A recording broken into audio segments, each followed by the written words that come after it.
नमस्कार, world news में आपका स्वागत है। तो डोनाल्ड ट्रंप 20 जनवरी से अमेरिका की सत्ता संभाल रहे हैं। दुनिया ट्रंप के सत्ता में आने से खौफ में दिख रही है, क्योंकि ट्रंप ने नेशन फर्स्ट का ऐलान किया है और साफ कर दिया है कि वो दोस्त या दुश्मन किसी को राहत नहीं देंगे। ट्रंप के सत्ता में आने का बड़ा नुकसान हिंदुस्तान को होता दिखाई दे रहा है। अमेरिका में रहने वाले 18,000 हिंदुस्तानियों पर संकट के बादल मंडरा रहे हैं। ट्रंप प्रशासन ऐलान कर चुका है कि इन 18,000 हिंदुस्तानियों को अमेरिका से किया जाएगा बाहर। इसी पर हम करेंगे चर्चा, लेकिन आइए जरा उन खबरों को भी देख लें जिन पर आगे होगी बात। स्विट्जरलैंड ने हिंदुस्तान से छीना मोस्ट फेवरेट नेशन का दर्जा।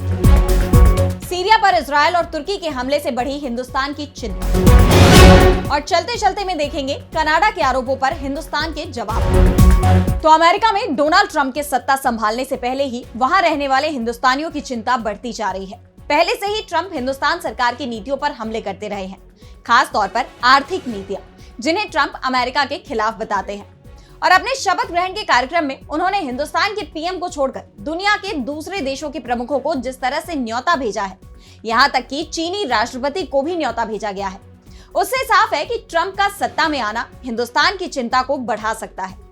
और अब खबर यह आ रही है कि सत्ता संभालते ही ट्रंप अमेरिका में रहने वाले 18,000 हिंदुस्तानियों को देश से निकालने की तैयारी में जुट गए हैं। ट्रंप के सत्ता में आने से पहले ही उनके प्रशासन ने सख्त आव्रजन नीतियों को लागू करने की कोशिशें तेज कर दी है।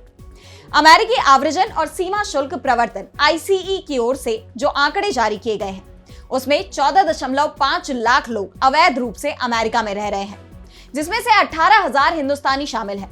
ICE की रिपोर्ट में कहा गया है कि हिंदुस्तान एशिया में अवैध प्रवासियों के मामले में 13वें स्थान पर है। इसके साथ ही हिंदुस्तान उन 15 देशों में भी शामिल है जिन्हें निर्वासन प्रक्रिया में असहयोगी माना गया है। ICE ने सुझाव दिया कि भारत को साक्षात्कार आयोजित करने, यात्रा दस्तावेज समय पर जारी करने और अपने नागरिकों को चार्टर या वाणिज्यिक उड़ानों के माध्यम से स्वीकार करने के लिए कदम उठाने चाहिए। आपको ये भी बता दें कि हाल ही में अमेरिका की तरफ से दावा किया गया था कि पिछले 3 सालों में औसतन 90,000 हिंदुस्तानी नागरिक अमेरिका की सीमा में अवैध प्रवेश की कोशिश करते हुए पकड़े गए हैं। जिन लोगों को अमेरिका की सुरक्षा एजेंसियों ने गिरफ्तार किया, उनमें से आधे गुजराती थे। यानी हिंदुस्तान के PM Narendra Modi Donald Trump को अपना दोस्त बताते हैं, लेकिन अब मोदी का दोस्त हिंदुस्तान की परेशानी बढ़ाने की तैयारी में है। अमेरिका से हिंदुस्तानियों को निकालने के अलावा ट्रंप की तरफ से हिंदुस्तान के उत्पादों पर भी टैरिफ लगाने की तैयारी की जा रही है। वैसे अवैध प्रवासियों के मामले में रिपोर्ट में यह भी कहा गया कि अधिकांश अवैध प्रवासी अमेरिका की सीमाओं के करीब के देशों से आते हैं। होंडुरास और ग्वाटेमाला इस सूची में सबसे ऊपर है, लेकिन भारी संख्या में हिंदुस्तानियों को अवैध प्रवासी ठहराए जाने के बाद अब सवाल हिंदुस्तान में मोदी सरकार पर भी उठ रहे हैं कि अमेरिका से निकाले जाने वाले हिंदुस्तानियों के लिए क्या यहाँ रोजगार उपलब्ध होगा, क्योंकि जिन हिंदुस्तानियों को अवैध प्रवासी बताया जा रहा है वो अमेरिका में रोजगार की ही तलाश में गए थे। बता दें कि 20 जनवरी 2025 को डोनाल्ड ट्रंप अमेरिका के राष्ट्रपति बनेंगे, लेकिन राष्ट्रपति पद की शपथ लेने से पहले ही ट्रंप ने अपनी टीम बना ली है, जिसमें कई चीन समर्थकों को जगह दी गई है। ऐसे में सभी की नजरें ट्रंप की नीतियों पर है और ये साफ माना जा रहा है कि ट्रंप शासन में हिंदुस्तान के सामने कई बड़ी परेशानियां खड़ी होने वाली है। और अब बढ़ते हैं अगली खबर की ओर, जहां हम बात करेंगे यूरोप से लगे हिंदुस्तान को झटके की। तो स्विट्जरलैंड सरकार ने हिंदुस्तान को बड़ा झटका दिया है।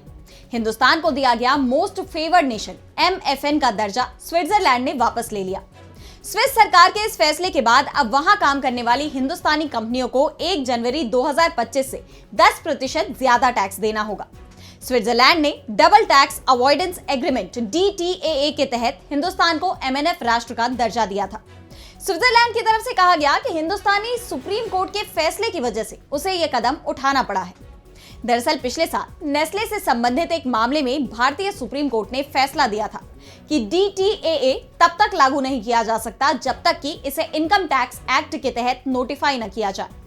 सुप्रीम कोर्ट के फैसले के बाद नेस्ले और उसकी तरह की दूसरी कंपनियों को अपने लाभांश पर ज्यादा टैक्स देना होगा। इससे पहले दिल्ली हाईकोर्ट ने आदेश दिया था कि विदेशी संस्थाओं को या उनके लिए काम करने वाली कंपनियों और व्यक्तियों को डबल टैक्स न देना पड़े, लेकिन हाईकोर्ट के फैसले को सुप्रीम कोर्ट ने पलट दिया था। नेस्ले स्विट्जरलैंड की ही कंपनी है। इसका मुख्यालय स्विट्जरलैंड के वेवे शहर में है। अब आपको हम MFN के दर्जे से होने वाले फायदे के बारे में बताते हैं। तो संयुक्त राष्ट्र संघ की एक संस्था है वर्ल्ड ट्रेड ऑर्गेनाइजेशन WTO। 164 देश इसके सदस्य हैं। इसके तहत आने वाले सभी देश एक दूसरे को मोस्ट फेवर्ड नेशन MFN का दर्जा देते हैं।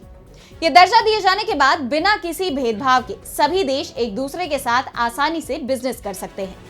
लेकिन कई बार ये देश MFN का दर्जा वापस भी ले लेते हैं और कई बार तो WTO में शामिल दूसरे देश को MNF का दर्जा देते ही नहीं है। सामान्य तौर पर WTO के आर्टिकल 21B के तहत कोई भी देश सुरक्षा संबंधी विवादों के चलते दूसरे देश से यह दर्जा वापस ले सकता है। इसे वापस लेने के लिए कई मुख्य शर्तें पूरी करनी होती है, पर असल में इसे हटाने को लेकर कोई औपचारिक प्रक्रिया नहीं है। स्विट्जरलैंड ने हिंदुस्तान से मोस्ट फेवर्ड नेशन का दर्जा वापस लिया तो हिंदुस्तान की सरकार भी हरकत में आ गई। हिंदुस्तान के विदेश मंत्रालय ने बयान जारी किया है। विदेश मंत्रालय के प्रवक्ता रणधीर जायसवाल ने कहा कि यूरोपीय मुक्त व्यापार संघ EFTA के सदस्य देशों के साथ व्यापार समझौते के चलते स्विट्जरलैंड के साथ उसकी DTAA पर फिर से बातचीत की जरूरत पड़ सकती है। और अब अगली खबर में बात मिडिल ईस्ट की। तो सीरिया में तख्तापलट के बाद से हालात बेहद अस्थिर हो गए हैं। सीरिया में पहले विद्रोहियों के हमले हो रहे थे और अब विदेशी हमलों ने तबाही मचा दी है। इजरायल ने सीरिया की राजधानी दमिश्क को भी निशाना बना लिया है। इजरायली सेना ने पहले ही अल्फा लाइन को पार करते हुए सीरिया के हिस्से वाले बफर जोन और माउंट हर्मोन पर कब्जा कर लिया था। और इस बीच इजरायल के रक्षा मंत्री इजराइल काट्ज ने कहा कि उन्होंने सेना को आने वाली सर्दियों में सीरियाई हिस्से में माउंट हर्मोन की चोटी पर बने रहने के लिए तैयार रहने का आदेश दिया है। ऐसे में कहा यह जा रहा है कि इजरायल का इरादा सीरिया पर अपना कब्जा बढ़ाने का है। सीरिया में इजरायल की बढ़ती पहुंच को लेकर अमेरिका का भी बयान सामने आया है।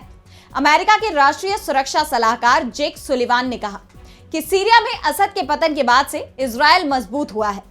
उन्होंने कहा कि मिडिल ईस्ट में शक्ति संतुलन बदल गया है, जिसमें इजरायल ज्यादा मजबूत है और ईरान कमजोर हो गया है। दरअसल सुलिवान इजरायल के दौरे पर है और इस दौरान उन्होंने ये बयान दिया है। सुलिवान ने कहा कि उनके इजरायल दौरे का उद्देश्य सीरिया के बशर अल असद के पतन के बाद सामने आए अवसर का लाभ उठाना है। वहीं सीरिया में हुए तख्ता पलट को लेकर इजरायल के साथ ही अमेरिका भी आरोपों से घिर गया है। सऊदी अरब में हिंदुस्तान के पूर्व राजदूत तलमीज अहमद ने सीरिया में असद की सत्ता गिरने को इजरायल, तुर्की और अमेरिका की साजिश करार दिया है। उन्होंने कहा कि इन सभी देशों के पास असद को सत्ता से हटाने के अपने अपने कारण थे। तुर्की असद शासन पर कड़ी नजर बनाए हुए था और उत्तरी सीरिया में कुर्दों पर नजर रखने के लिए सैन्य ताकत भी लगा रखी थी। इजरायल सीरिया से ईरान को हटाना चाहता था। अमेरिका इसे ईरान को भू राजनीतिक रूप से अलग थलग करने की कोशिश के रूप में देख रहा था और रूस को सीरिया के तारतूस बंदरगाह से हटाना चाहता था। तलमीज अहमद ने दावा किया कि सीरियाई सैनिकों को पहले ही चेतावनी दी गई थी कि अगर उन्होंने लड़ने की ठानी तो उन पर एयर स्ट्राइक की जाएगी और इसलिए सीरिया की सेना ने विद्रोही गुटों के सामने हथियार डाल दिए। वहीं ईरान के सुप्रीम लीडर अली खामेनेई ने भी सीरिया में बशर अल असद शासन के पतन के लिए अमेरिका और इजरायल को जिम्मेदार ठहराया। उन्होंने कहा कि दोनों देशों ने असद को सत्ता से हटाने की साजिश रची और इसे लेकर सबूत होने का भी दावा किया। खामेनेई ने तुर्की पर भी अप्रत्यक्ष रूप से निशाना साधते हुए कहा कि पड़ोसी देश की भूमिका थी, लेकिन मुख्य योजना अमेरिका और इजरायल की थी। यानी सीरिया के हालात के लिए पूरी तरह से अमेरिका और इजरायल को जिम्मेदार बताया जा रहा है। और अब चलते चलते में देखेंगे क्यों हिंदुस्तान ने कनाडा पर लगाए बदनाम करने के आरोप। हिंदुस्तान और कनाडा के रिश्तों में खटास लगातार बढ़ती नजर आ रही है। कनाडाई प्रधानमंत्री जस्टिन ट्रूडो के एक के बाद एक फैसलों ने दोनों देशों के रिश्तों को अब तक के सबसे निचले स्तर पर पहुंचा दिया है। और अब कनाडा की तरफ से एक और बड़ा आरोप हिंदुस्तान पर लगाया गया है। वहां की मीडिया रिपोर्ट में दावा किया गया है कि हिंदुस्तान ने खालिस्तान समर्थक नागरिकों को वीजा देने से इनकार कर दिया है। रिपोर्ट में खालिस्तान समर्थक सिख कनाडाई नागरिकों के इंटरव्यू के हवाले से कहा गया कि हिंदुस्तान ने साफ कह दिया है कि जब तक खालिस्तान समर्थक अपनी अलगाववादी सोच नहीं छोड़ देते तब तक उन्हें वीजा नहीं मिलेगा। कनाडाई मीडिया ने इसे हिंदुस्तान का हस्तक्षेप अभियान बताया है, लेकिन हिंदुस्तान ने इसे सिरे से खारिज कर दिया। विदेश मंत्रालय के प्रवक्ता रणधीर जायसवाल ने सख्त लहजे में कहा कि ये हिंदुस्तान को बदनाम करने के लिए कनाडाई मीडिया की तरफ से फैलाई जा रही गलत सूचनाओं का एक और उदाहरण है। हम किसे वीजा दें या नहीं दें, ये हमारा संप्रभु अधिकार है। हमें उन लोगों को वीजा देने से इनकार करने का अधिकार है जो हमारी क्षेत्रीय अखंडता को कमजोर करते हैं। इस मामले पर कनाडाई मीडिया में जो रिपोर्ट्स हम देख रहे हैं वो हिंदुस्तान के संप्रभु मामलों में विदेशी हस्तक्षेप जैसा है। यानी हिंदुस्तान ने न सिर्फ इन दावों को खारिज किया है बल्कि कनाडा पर हिंदुस्तान के आंतरिक मामलों में हस्तक्षेप के भी आरोप लगा दिए हैं। कनाडा एक तरफ तो हिंदुस्तान पर वीजा देने में आनाकानी के आरोप लगा रहा है, तो दूसरी तरफ हिंदुस्तानी छात्रों के लिए अपने देश में नियम सख्त कर रहा है। कनाडा में रह रहे विदेशी छात्रों की मुश्किलें बढ़ती जा रही हैं। एक मीडिया रिपोर्ट के मुताबिक ट्रूडो सरकार ने वहां पढ़ रहे विदेशी छात्रों को ईमेल भेजकर कई तरह के दस्तावेज जमा करने को कहा है, जिनमें visa, study permit, educational record, marks और अटेंडेंस शामिल है, जिसे लेकर छात्रों में काफी तनाव देखा जा रहा है। इन हालात को देखते हुए आने वाले वक्त में दोनों देशों के बीच रिश्तों के और खराब होने की आशंका जताई जा रही है। तो आज इस वर्ल्ड बुलेटिन में इतना ही। अब मुझे दीजिए इजाजत और देश दुनिया की तमाम बड़ी खबरों के लिए बने रहिए डीबी लाइव के साथ। नमस्कार।